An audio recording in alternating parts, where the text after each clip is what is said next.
Primeiramente, boa noite para todo mundo, certo? Mais uma vez, agradecer a presença de vocês. Eu tinha falado agora para o P6, né? Então vou repetir os avisos. João entrou aí na sala, João já ouviu os avisos que eu falei, né? Mas como 99% da turma não estava lá, né? Eu vou dar aqui alguns avisos rapidinho, certo? O primeiro deles é que eu iria até resolver o exercício com vocês, né? Hoje. Na verdade, a gente resolveu terça, não foi essa lista de exercício. Tu não estava, né, Manuel? Na terça-feira. Resolvi sim uma lista de exercícios na terça, na verdade. E já tinha falado para vocês que a gente eu iria passar um vídeo, vou passar um vídeo agora, certo? No começo da aula, para que a gente possa trabalhar em cima desse vídeo. Por quê? Vamos lá. Eu tive uma reunião ainda agora antes das aulas com a coordenação do curso, certo? Então, eu não posso soltar para vocês nada oficial do que foi discutido lá, né? Mas já circula na mídia aí, certo? Que a prefeitura de João Pessoa, ela emitiu, Luciano Cartacho reemitiu um novo decreto, né? E eu estava olhando ainda agora no G1 e no próprio site da prefeitura que os ônibus vão ficar parados por mais 10 dias aí, se eu não me engano, são 15. Se 15. souber aí 15, né? Pronto. Então, como eu tinha falado na semana passada, eu vou falar aqui novamente, de maneira não oficial, né? Há grande probabilidade da gente não voltar agora, certo? Eu considero praticamente quase que certo. E com isso aí, certo? A gente também discutiu, está discutindo, na verdade, a gente está fazendo um levantamento, um planejamento estratégico de como é que a gente pode. Não, cara, aí não rola não. Tu quer ficar preso em casa até junho? Que eu não quero não, viu? A gente está fazendo um levantamento de como é que a gente pode operacionalizar as avaliações de vocês, certo? Até aí tudo bem. Aí eu vou pular para um segundo tópico. Foi o que eu fiz, né? O que eu vou fazer, na verdade, a partir de amanhã, certo? Eu tinha um método de avaliação que todo mundo já conhece. Então, vocês fariam prova, né? E as listas de exercício, as práticas da sala, enfim. A participação de vocês, ela seria avaliada de uma maneira mais comum, como todo mundo está acostumado, certo? Mas agora eu vou tentar transferir essa avaliação de vocês, certo? Algumas coisas para cá, para onde vocês estão agora, que é essa nossa sala virtual, certo? Quem viu o vídeo aí que eu soltei ontem, é bom quem não viu assistir para entender esse momento que a gente está passando em termos de aula, né? E são 5 minutinhos do vídeo, recomendo vocês assistirem. E a partir de amanhã eu vou estar elaborando, mesma coisa que eu falei para o P6. Eu vou estar elaborando a minha nova rubrica de avaliação, certo? Então, a avaliação, ela sendo online ou não, ela vai estar lá descrita como é que ela vai funcionar, certo? E as demais atividades, perdão, que vocês vão ser avaliados, eu vou descrever nessa rubrica e vou disponibilizar a partir de amanhã à medida das aulas que as aulas forem acontecendo. Então, por exemplo, para amanhã eu já disponibilizo IA e compiladores, certo? E no caso, a partir de segunda-feira, a gente já começa a seguir, para minhas disciplinas, exatamente, essa nossa rubrica, né? Eu atento a vocês que a gente não vai ter aula daqui a uma semana, né? Por quê? Porque quinta-feira, daqui a 7 dias, é Semana Santa, Quinta Santa, né? E sexta-feira é Sexta Santa. Então é um feriado que todo mundo, naturalmente, vai ter que ficar em casa, né? Mas, a partir de segunda, certo? Eu vou estar atualizando as salas virtuais de vocês, estar disparando mensagens para vocês. E vou tentar tá trazendo amanhã também para vocês. Não sei se algum professor fez isso. Eu sei que a coordenação fez. Porque a gente recebeu os resultados. É um formulário para que vocês deem sugestões ou ideias, certo? Então, o que a gente pode melhorar, quais são as críticas que vocês têm a fazer, quais são os elogios que vocês têm a fazer, certo? Por quê? Porque eu, particularmente, nunca passei por um processo tão assim rápido, de uma transformação tão grande em vários aspectos, seja na comunicação, seja na logística, seja em didática, certo? Seja em metodologia, enfim. Tá sendo muito rápido e a gente tá, os dias estão passando, né? Vocês terem ideia, eu acho que nenhum de vocês estava aqui na segunda-feira, dia 16, assistir aula comigo, né? Exatamente. Mas dia 16 de março foi minha última aula presencial. E já estava aquele clima bem tenso. Não sei se vocês recordam, na segunda-feira à noite, antes de parar, né? Que, se vocês já estavam na instituição, vocês não estavam. Tem até alguns de vocês que eu até vi no dia, eu não lembro se eu te vi, João, na segunda-feira à noite, dia 16 de março. Mas tem vários de vocês que eu vi, né? Então, cara, já passaram aí quase 20 dias praticamente, né? Então, enfim, certo? Só para finalizar aí, a partir de amanhã eu vou estar dispondo para vocês um formulário para que vocês participem, certo? Quem paga tem sim, acho que a maioria que paga comigo. Eu vou fazer uma reunião com vocês, a primeira parte da aula da terça-feira, para a gente discutir algumas ações, certo? De acompanhamento individual com vocês e algumas ações de correção de TCCs, né? Que eu vou tentar começar a prestar esse serviço para vocês também, beleza? Então, Emanuel, só respondendo a tua pergunta, depois dessa explicação, por isso que eu resolvi tirar a aula teórica de hoje e botar esse vídeo como parte, na verdade, de participação de vocês, tá entendendo? Mas não se preocupa não, que vai estar chegando para vocês aí, no máximo amanhã ou segunda-feira, novidades. E essas novidades, a gente vai passar por esse processo de adaptação que a gente, professor e coordenação, né, vai precisar muito de vocês, tá entendendo? Então, eu não recebi nenhuma crítica, mas possa ser que outros professores estejam recebendo e a gente precisa entender por que disso aí, né? Então, era isso aí, certo? A nossa aula de hoje, todo semestre eu levo para a sala de aula alguns coisas relacionadas à mudança de dinâmica, para a gente quebrar um pouquinho da teoria, né? Então, eu trouxe um vídeo aqui que eu achei bem legal, certo? Assim, em termos de tendência. Já tinha assistido esse vídeo algumas vezes. Outros vídeos também que eu vejo. Não recomendo cientificamente para estudo, né? Mas eu acho que a discussão que os caras trazem no vídeo, ela é relevante para a gente fazer uma reflexão, certo? Então, como é que vai funcionar? Eu vou passar o vídeo, certo? E vocês vão começar. A gente vai começar a discutir sobre o vídeo. Então, à medida que vocês forem discutindo, quem for digitando o chat ou quem for falando, eu vou digitando os nomes no chat. E quem eu for digitando vai aí uma participação na aula, certo? Então, é obrigado eu participar? Não. Se você não quiser participar, não tem problema, fica só ouvindo. Mas quanto mais vocês falarem, quanto mais vocês interagirem, já conta como participação para mim, certo? Então, uma das rubricas que eu vou explicar a vocês quando eu postar vai ser essa, a interação em sala de aula para as atividades que eu estou desenvolvendo, tá certo? Então, eu vou soltar aqui, com 10 minutinhos rápido, peço que vocês prestem atenção, beleza? Vamos lá.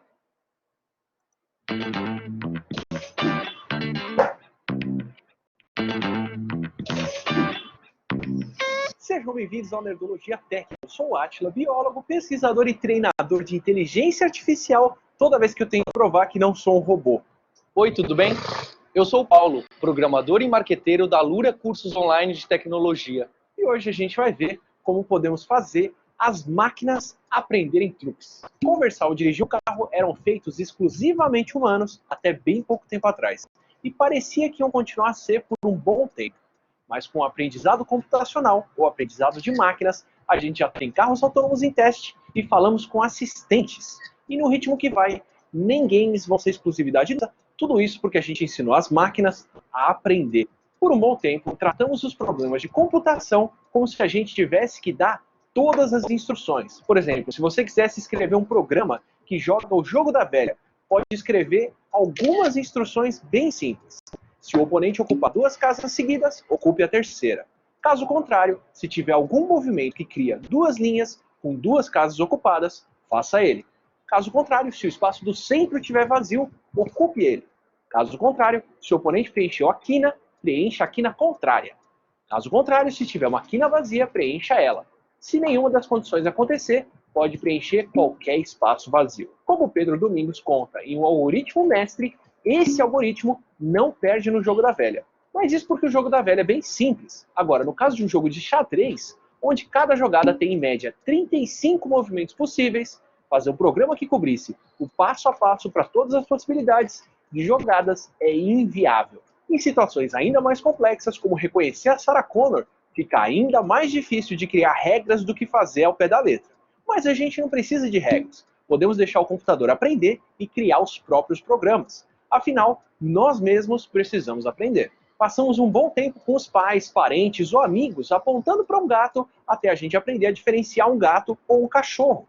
Esse é o aprendizado supervisionado, onde alguém que já sabia nos treinou. É a mesma coisa que fazemos quando apontamos para o Google Fotos quem são as pessoas em uma foto. ou quais imagens têm carros ou ônibus em um CAPTCHA. Estamos supervisionando os algoritmos do Google que estão aprendendo quem somos e o que dirigimos. Assim, pelo menos, treinamos os robôs da Skynet para ir atrás do rebelde certo.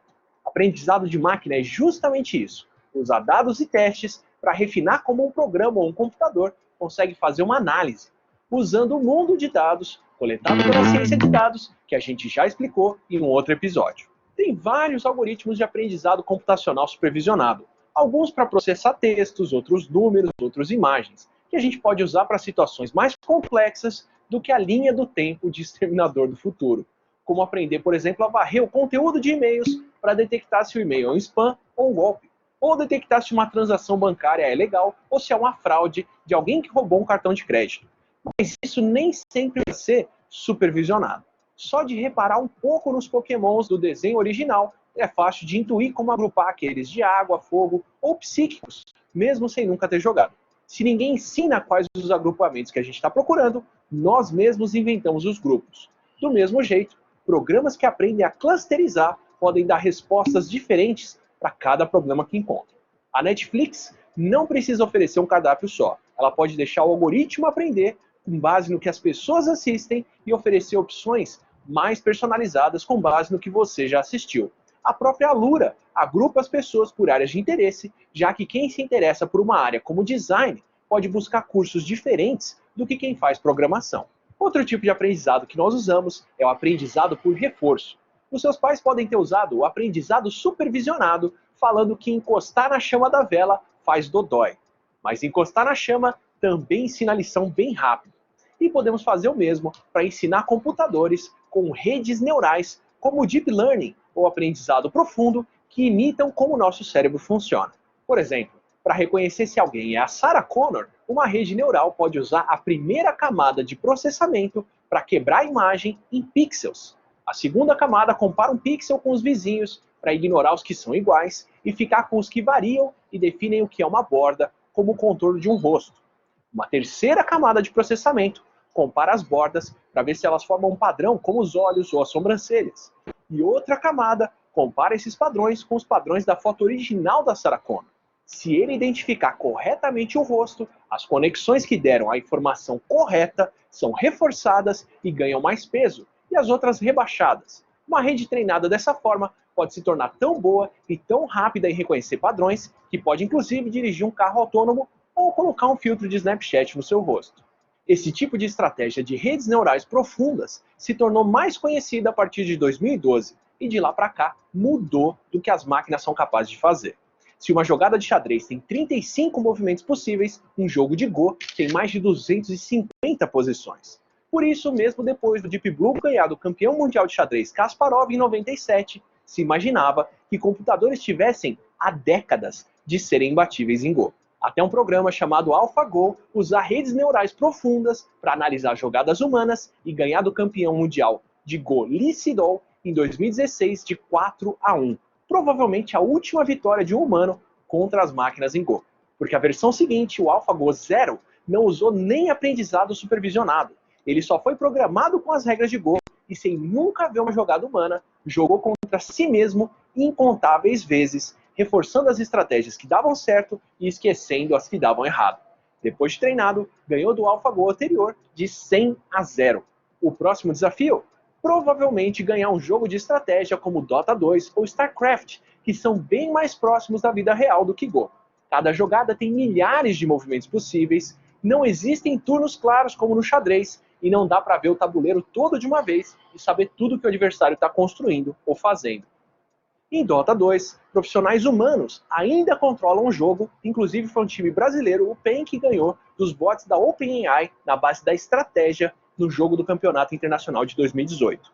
E nenhum programa até hoje conseguiu durar mais de alguns minutos contra um jogador profissional de StarCraft. E ainda pode levar décadas até a gente ter um método de aprendizado de máquinas capaz de lidar com os problemas que envolvem objetivos e pensamentos de longo prazo. Mas isso é o que a gente pensava de Go até bem pouco tempo atrás. E se você gosta de aprender e quer aprender sobre aprendizado de máquinas, a Alura Cursos Online de Tecnologia tem carreiras em Big Data, Data Science e Machine Learning para você. Tudo isso passando pelo básico de programação, estatística e pitadas de matemática com uma didática que você vai realmente gostar. Tem muita ciência por trás dessas tecnologias, mas cada vez estão mais acessíveis para programadores e tecnólogos usarem sem precisar desenvolver todo o sistema de redes neurais de novo. Na Alura você vai ver o que tem por trás dessas tecnologias, mas o mais importante, você vai saber como aplicar no dia a dia de uma empresa, que é exatamente o que o mercado precisa. Vai poder sugerir melhores produtos baseado nas compras antigas dos clientes, saber classificar melhor as preferências e até tentar adivinhar o futuro comportamento do usuário, trazendo as opções certas mais rapidamente. E claro que a Alura tem a carreira de Machine Learning, assim como a de Data Science, para você e com 10% de desconto em alura.com.br/promoção/Supertech. E nesse episódio, o livro que eu citei aqui é o Algoritmo Mestre, do Pedro Domingos, que é uma ótima introdução ao desafio de fazer as máquinas pensarem os tipos de aprendizado computacional que a gente tem e para que eles são aplicados. O único ponto que eu tenho com o livro é que é uma área que tem avançado tanto que as técnicas e os feitos mais recentes ficaram de fora, mas isso é inevitável. E no episódio passado, sobre a ciência de dados, a gente falou para o pessoal checar qual o tema mais prometido e menos entregue no Nerdologia, e o João Vinícius perguntou se não tem mais fácil de saber isso do que ter que rever todos os vídeos que a gente já fez. Por mais que eu adoraria que vocês voltassem para ver de novo todos os episódios, esse é justamente o ponto da ciência de dados, encontrar formas mais eficientes de extrair informação relevante. Já o A.J. Jordi falou que existem técnicas que evitam os dois tipos de problema de reconhecimento da moto que a gente apresentou. Reconhecer as partes de uma moto, mesmo quando tem alguém em cima, é evitar a oclusão de objetos, o que as redes neurais que a gente acabou de explicar aqui fazem. Mas se todas as imagens de treino tiverem motos com pessoas em cima, ainda não tem como os programas saberem generalizar o que é uma moto e o que é uma pessoa. A gente ainda precisa dar essa informação para um programa, mesmo com redes neurais. Esse, aliás, é um desafio enorme de aprendizado computacional. Um carro autônomo sabe reconhecer quando está chovendo, por exemplo, e sabe reconhecer pessoas. Mas se ele nunca encontrou os dois juntos, ele não sabe generalizar que quando chove muito, as pessoas ficam mais distraídas. Mas isso fica para outro episódio. Não se esqueça de curtir e compartilhar o vídeo, assinem o canal para aprender mais com pessoas e com máquinas, e até a próxima quinta.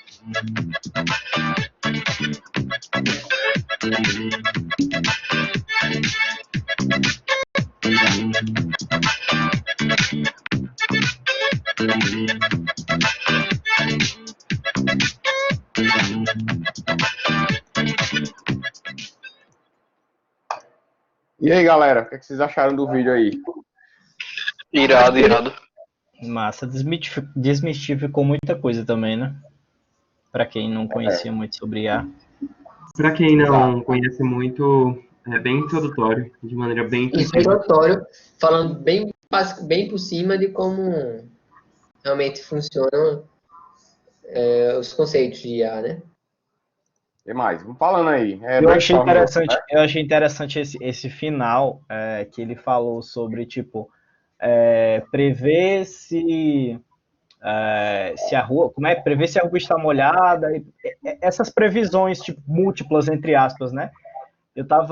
Tem um tempo já que eu estava ouvindo um podcast com uma das líderes de Machine Learning lá do iFood, aí ela estava falando que eles também têm muito desse problema, porque, tipo, você prevê, sei lá, quantos pedidos você vai ter numa segunda-feira é diferente de prever quantos pedidos você vai ter numa sexta-feira, ou quantos pedidos você vai ter numa segunda-feira chuvosa, ou numa sexta-feira chuvosa, ou numa quarta-feira de feriado, e assim vai. Aí eles falaram que a forma deles de resolver esse tipo de problema foi basicamente criando vários modelos para cada dia. Aí eles botam em produção o modelo dependendo de como está o tempo, ou do dia que for, ou do mês que for, né?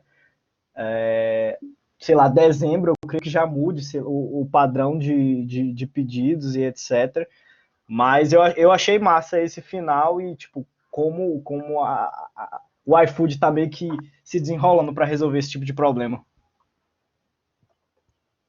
Joia, mais alguém quer falar alguma coisa? Os nomes que eu for digitando aí são as pessoas que já estão interagindo, certo? Então, a participação ela também vai ser avaliada, certo? Eu não sei se Fala. vocês assistem uma série da Netflix feita em cooperação com o jornal Vox, mas eles têm uma série de documentários chamada Explicando. Eu acho que é Explicando. Se não for Explicando, é resumindo, porque eu assisto em inglês direto. E eles têm um episódio que é sobre IA e aprendizado de máquina, e tinham doutores no caso, universitários, a falar justamente que o aprendizado de máquina, pelo fato da máquina, por assim dizer, aprender os padrões e definir a melhor sequência, o melhor algoritmo a realizar aquela decisão, ela é meio que uma quebra no paradigma de como a gente programa, e muito provavelmente daqui a 10, no máximo 12, 13 anos, a programação, né, vai ser totalmente diferente graças ao aprendizado de máquina. Na verdade já é, só que não veio muito, ainda não é algo que saiu dominando tudo, por assim dizer. Mas eu falo, tipo, até mesmo para a construção de sistemas web ou coisa do tipo. Não sei se estão a ver o que eu quero dizer. Entendemos, John. Mais alguém quer falar alguma coisa? O microfone está aberto. Eu achei bem interessante porque, assim, muitos dos conceitos que a gente viu nesse vídeo são conceitos que a gente já vinha debatendo de uma forma um pouco mais específica, né? Eu gostei muito da metodologia do vídeo, deu para explicar bem, principalmente como o Deep Learning ele se encaixa dentro da área de Machine Learning, né? E que aconteceu uma coisa interessante lá aqui na minha casa durante a janta, que minha mãe me perguntou se eu achava que era possível que algo como o Exterminador do Futuro acontecesse, que era a situação de as máquinas hoje tomarem os lugares do ser humano. E assim, vendo esse vídeo, a gente percebe que o ser humano ele é uma parte fundamental da inteligência artificial. Não é simplesmente fazer uma inteligência artificial que treine outras. A gente tem que estar sempre nesse intermédio, como o Alexandre mesmo falou dessa questão do iFood, que é um ser humano que vai ter que avaliar, poxa, a gente precisa de um modelo para funcionar bem nas segundas-feiras, ou avaliar uma sexta-feira chuvosa, quando a gente pode fazer isso da melhor forma. A gente sempre vai ter essa nuance da gente estar interferindo nessas questões. Porque, querendo ou não, é como o próprio exemplo que ele falou, o próprio exemplo que ele falou no vídeo, é como se fosse um bebê. Se um bebê ele passar a vida inteira chamando o gato por cachorro, toda vez que ele vai ver um gato, ele vai achar que aquilo é um cachorro. Então, até que você ensine que aquilo não é um cachorro, isso realmente vai ocasionar um certo déficit, sabe? Vai acabar gerando tudo mais. A gente chama esse conceito, Douglas, de tábula rasa. A psicologia chama esse conceito de tábula rasa. Até que você se ensine o contrário, você tem um entre aspas, pré-conceito daquilo ali, entendeu?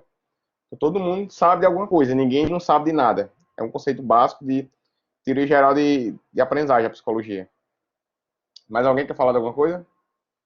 Mas ainda relacionado quanto ao que Douglas falou, e que a gente também discutiu na aula passada, né, sobre essa visão que muitas vezes é deturpada da área de IA, é justamente porque, embora a gente entenda que a IA ela é aplicável em coisas do nosso dia a dia, como, por exemplo, uma IA, como mostrou aí no vídeo, de verificar se uma rua está molhada ou não, se numa moto tem uma pessoa e ali ser usada até por autoridades policiais para monitoria de segurança numa cidade, mas ainda assim a visão que se tem de IA é aquela IA que a gente vê na ficção, né, de máquinas que conseguem, em processamento de informação, ser superior ao homem e assim conseguem já pensar por si próprias.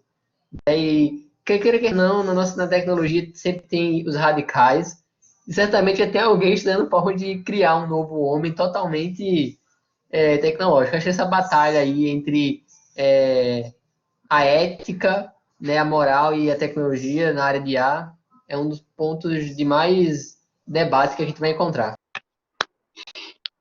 Só Verdade. voltando até para o assunto que Douglas tocou, na minha visão, eu creio que essa ideia de Exterminador do Futuro talvez até seja uma coisa possível daqui a um tempo. Concordo Mas também. mais importante que ele falou da questão de ser um bebê, né?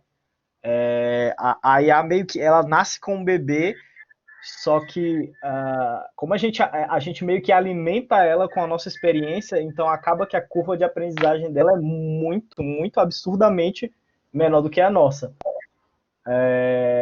E a galera percebeu, e o pessoal percebeu isso, inclusive o vídeo citou de redes neurais que ensinam outras, né? No exemplo do Go, que até é o conceito de, se eu não me falha a memória, redes neurais adversárias, redes neurais gerais adversárias, alguma coisa assim. Que é exatamente isso.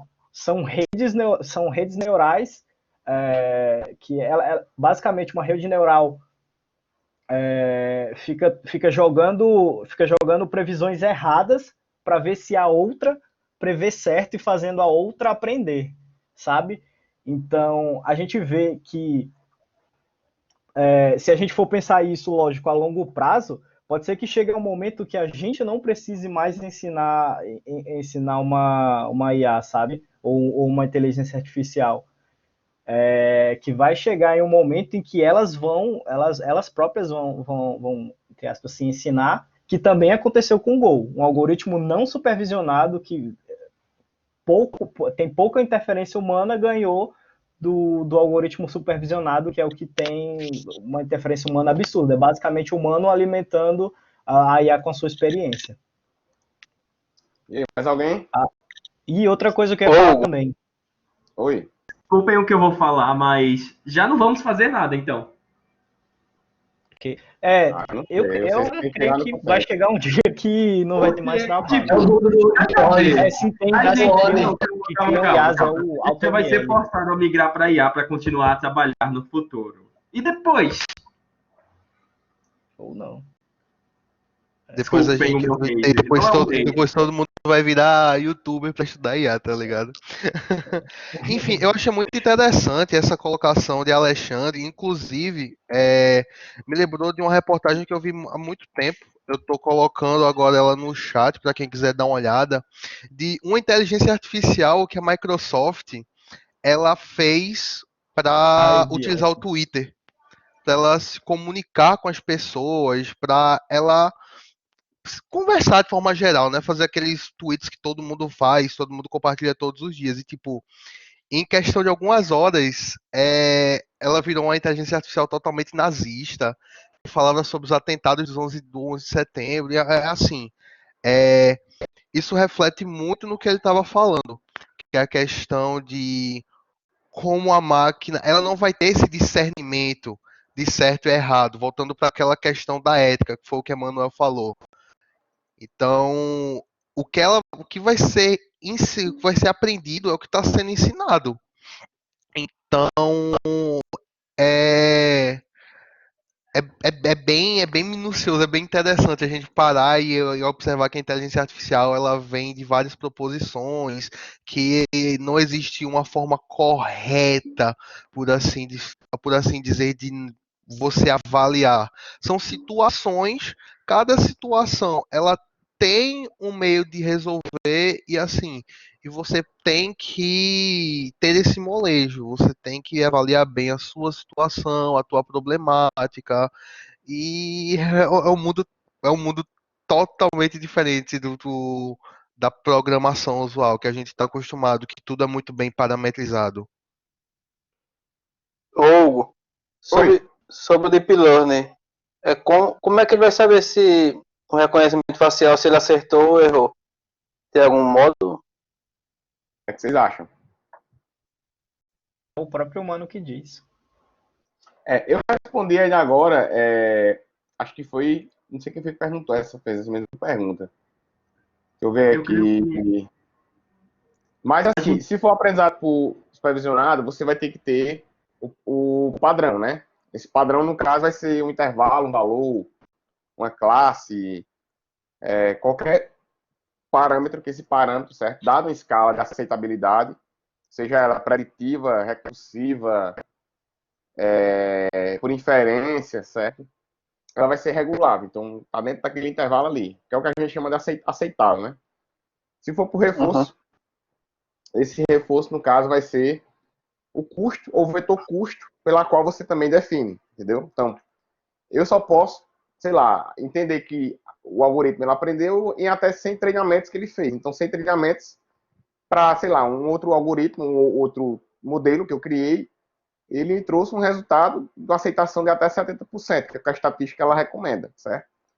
Mas, como a gente sabe, nem sempre os modelos eles são iguais. Por isso que, para cada problema que você tem um modelo e um algoritmo de aprendizagem diferente. Eu acho até importante essa sua pergunta. E algoritmo de erro, e aí muda várias coisas. Isso. Eu costumo ver nas bancas de TCC muito aluno, né? Inclusive os meus também. Eu achei esse problema, usei árvore de decisão, modelei o fluxo decisório com o Pentaho, o Nime, o Jupyter, o Pandas, o Scikit-Learn, qualquer outra ferramenta. E cheguei nesse modelo, gerei os classificadores, que no caso são as variáveis. O modelo ele me dá os testes, então eu escolho o teste, certo? Passando 70%, tá bom, beleza. Mas uma pergunta que eu faço, né? Eu até apresentei um artigo, eu não lembro se foi em São Paulo, foi no Rio Grande do Sul, não lembro qual foi o evento. E eu estava palestrando sobre isso, dei uma palestra e depois apresentei o artigo depois da palestra. E um cara fez uma pergunta que eu não imagino que eu me esqueça. Aí ele olhou para mim e fez: como é que você garante que esse modelo que você está falando está correto? Como é que você pode provar? E na época, né, eu estava começando na IA, isso foi lá em 2012, 2011, e eu fiquei enrolado, de, pô, como é que eu vou responder esse cara? Mas usei, digamos assim, o bom senso de, cara, isso aqui é o modelo que a priori as variáveis são essas aqui. O que é que eu quero falar a priori? Na época eu falei a priori que são as variáveis que eu achava que seriam as mais, digamos, convenientes. Mas a gente vê hoje em dia, né, praticamente 10 anos atrás, que não é por aí, tá entendendo? Por quê? Porque você vai ter que entender que para cada problema você vai ter um algoritmo que ele vai solucionar melhor aquele problema. Há vários alunos de TCC, certo? Eu nunca falei isso a vocês, mas estou falando aqui a primeira vez. Eu já recomendei um tema de TCC que eu acho muito legal, que é o seguinte: qualquer um de vocês pode pegar uma base, sei lá, uma base qualquer de dados, certo? E pegar 4 algoritmos de aprendizagem, sejam eles com redes neurais ou profundas, ou só aprendizagem em uma camada, que a gente chama. Vocês podem modelar 4 decisórios e fazerem quatro, digamos, fluxos de treinamentos com vários métodos estatísticos nos 4 modelos. Cada modelo, né, vai dar um percentual diferente. Não tem para onde correr. Aí você pode se perguntar, mas como é que eu vou saber qual é o padrão? Então, o padrão ele não depende exatamente só do formato da aprendizado. Ele depende também da regra do negócio. Ele depende também do fluxo decisório, entendeu?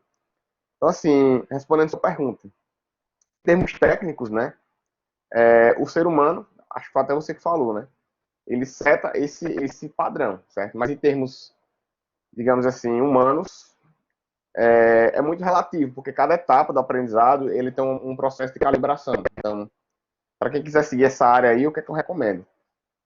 Ver o que é que cada algoritmo ele resolve, para que você, quando for adotar um dado algoritmo, você saiba se o algoritmo ele é viável para o seu modelo que você está tentando gerar, entendeu? Teve até um aluno que foi para uma banca, só para finalizar a minha fala, né? Teve até um aluno que foi para uma banca, eu não vou dizer o professor por questão de ética. Acho que eu já falei na sala, né? Que o cara levou 4 testes e levou 3 testes errados. E fez um teste totalmente errado, que foi o teste do Will Coxon, que é de parametrização de médias. E o problema dele não tinha nada a ver com parametrização de médias, entendeu? Ah, professor, mas a estatística deu 86% de confiabilidade. Sim, deu 86% porque ele pegou só as médias que foram altas, a base que você tinha. Então, você maquiou o modelo, você não provou o modelo. Enviesou o modelo. Exato. Isso que vocês falaram até agora são todas colocações relevantes, tá entendendo? Então, é um mundo, não é um algoritmo, são coisas, na verdade, né? Bora? Tem mais aí. E até pegando a onda desse seu comentário, Hugo, hoje existem muitas formas de você avaliar tanto a confiabilidade como a versatilidade da tua inteligência artificial. Então, não tem para onde correr. Se você quer mostrar, você vai ter que partir para alguma dessas métricas. Seja Confusão. Você jogou ali. matriz de confusão, exatamente. Seja qual for. Exato. Mais alguém?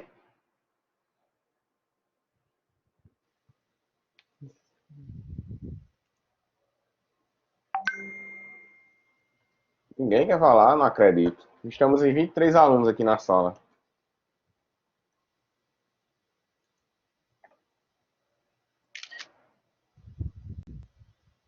Alguém abriu o microfone aí. Deixa eu ver quem está com o microfone aberto aqui. Leonardo, fala, Leonardo. Oi, não, eu tava testando aqui. Mas sobre um assunto que o pessoal tava falando, de daqui para o futuro, sobre os empregos. Assim, eu vejo que, na verdade, a IA, ela, na verdade, ela é meio que burra, assim. A gente que torna ela inteligente, passando o modelo, a base de dados para ela poder fazer a decisão. E então eu vejo que assim, para um futuro, como ela não tem um poder assim de consciência como a gente, então a área mais criativa do mercado vai ser dominada pelos seres humanos. E a área mais repetitiva, que Mecânica. tende a ser mais expulso, ou qualquer outra coisa que seja repetitiva, tende a ser dominado pela IA, provavelmente daqui para o futuro. Eu não me lembro a fonte exata, mas eu vi no Greg News. Eu não sei se vocês conhecem o que é, mas enfim.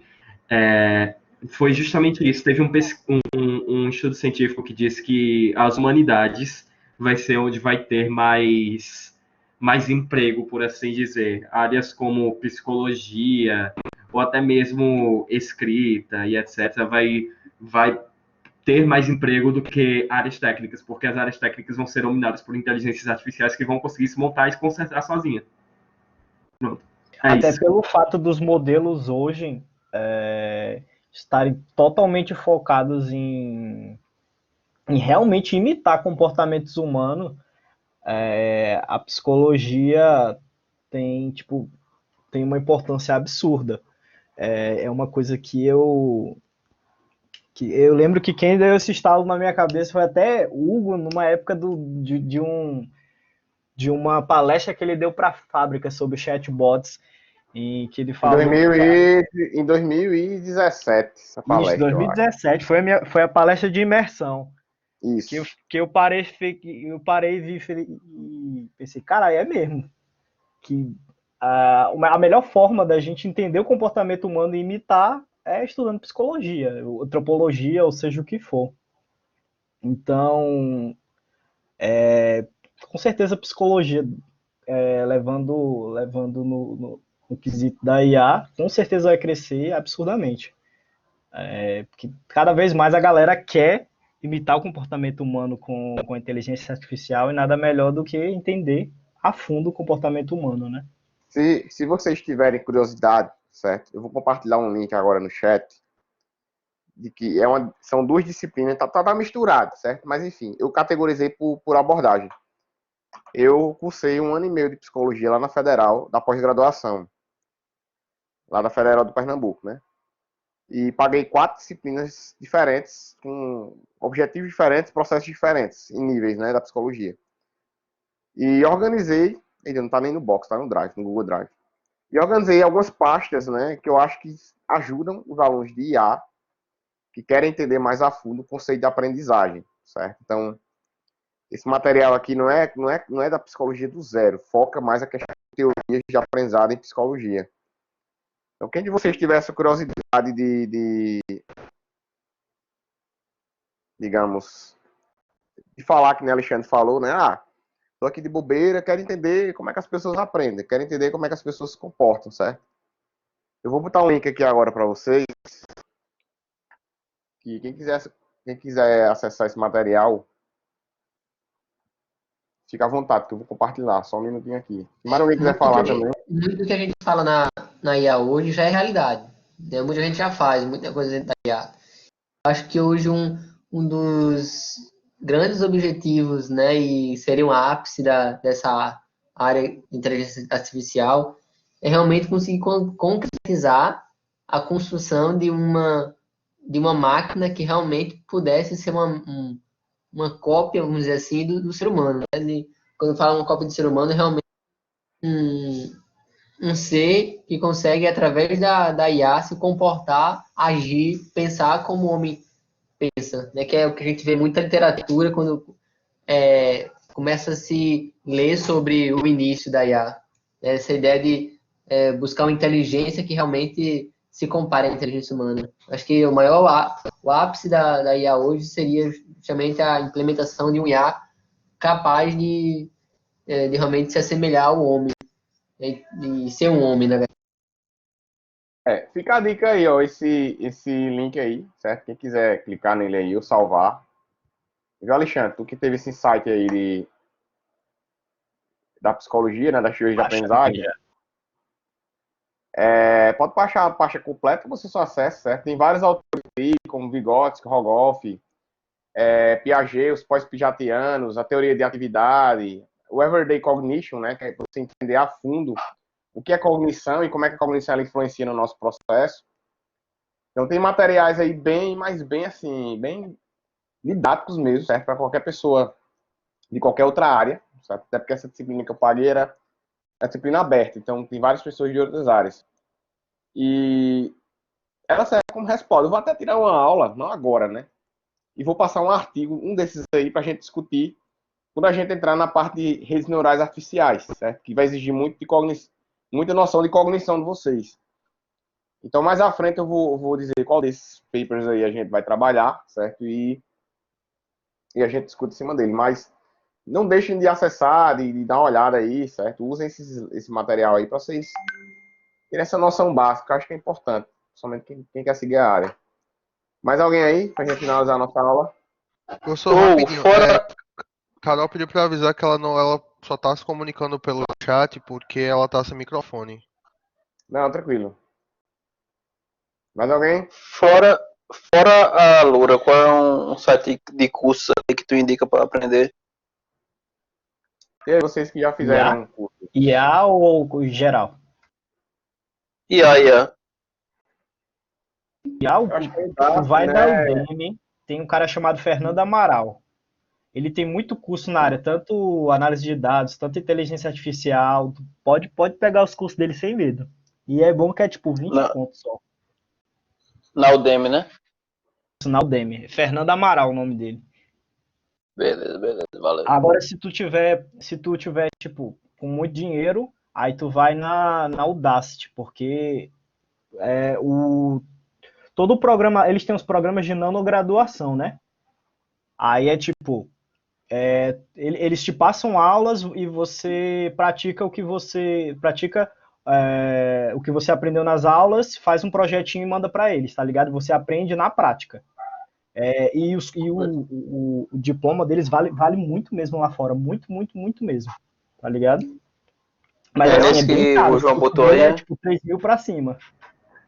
Meu sonho eu tô em quarentena, mano. Uma bolsa da Udacity, porque, tipo, uma vez eu consegui uma bolsa deles, só que não era para uma área que eu queria. Veio o recrutador falar comigo para saber quando é que eu me formo. Véi, os diplomas deles tipo, você consegue, o pessoal cai em cima de você. E, tipo, é só as universidades top das tops que fazem os cursos lá, tipo a Georgia Tech, ou então empresas como o Google. Agora, tipo, eles cobram, se você não tiver uma bolsa, eles cobram $400 por mês.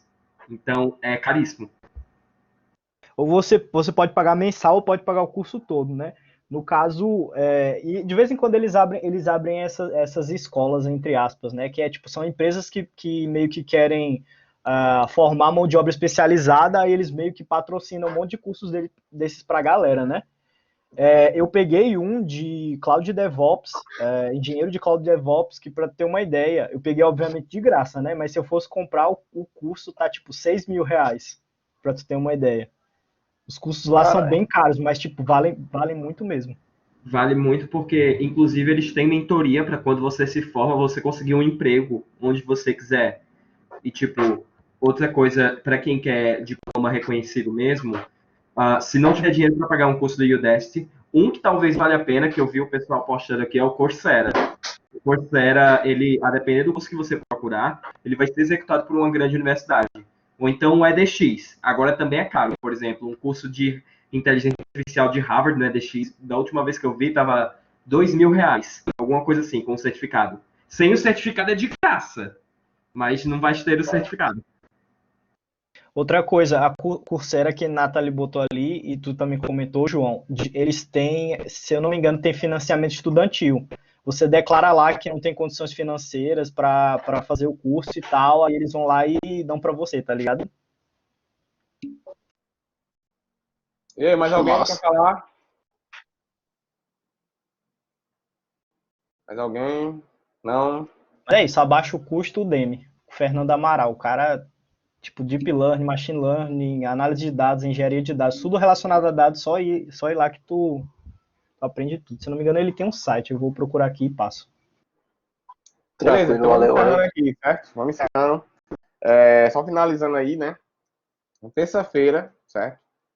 Nós vamos ter aula de TCC1 também. E mediante ao cenário, eu vou saber ou não, vou tentar lutar para que os prazos de vocês também possam ser adiados, certo? Qualquer mudança aí relacionada a deadlines, eu informo a vocês, beleza? Boa noite para todo mundo aí, boa semana, né? Bom fim de semana, na verdade, né? Fala, Caio. Professor, eu não falei antes, eu estava dando uma pesquisada aqui e o que Leonardo falou, eu concordo com ele e vi uma série que indicou a galera a assistir, que é a Era da Inteligência Artificial, que é até com o Robert Downey Jr., Digita no chat que, aí pra gente ver. beleza, vou mandar o link, que ele mostra um cientista, né, ele construindo uma rede neural para um cantor que era do Black Eyed Peas, fazendo uma espécie de um IA dele mesmo, né, construindo uma rede neural e também fazendo todo o como é, fugiu a palavra aqui, todo o desenho dele para que no futuro, quando ele morrer, enfim, essa inteligência ela se torne ele aqui com a gente. Então, eu acho que a IA ela só vai se tornar, só pegando um exemplo, só vai tomar os nossos empregos se nós mesmos quisermos e dermos inteligência e processo para ela se tornar algo mais que a gente. Show de bola. Mais alguém para finalizar? Não? Então, boa noite para vocês. A live ela vai estar disponível no Blackboard, certo? Tanto a de hoje, já de terça já está lá. Então, quem perdeu, recomendo os colegas de vocês aí que acessem. E vamos nos comunicando em breve, beleza? Então, boa noite aí para vocês e bom fim de semana. Isso vai embora não, tem que conversar contigo. Isso, deixa eu só parar a gravação aqui, beleza?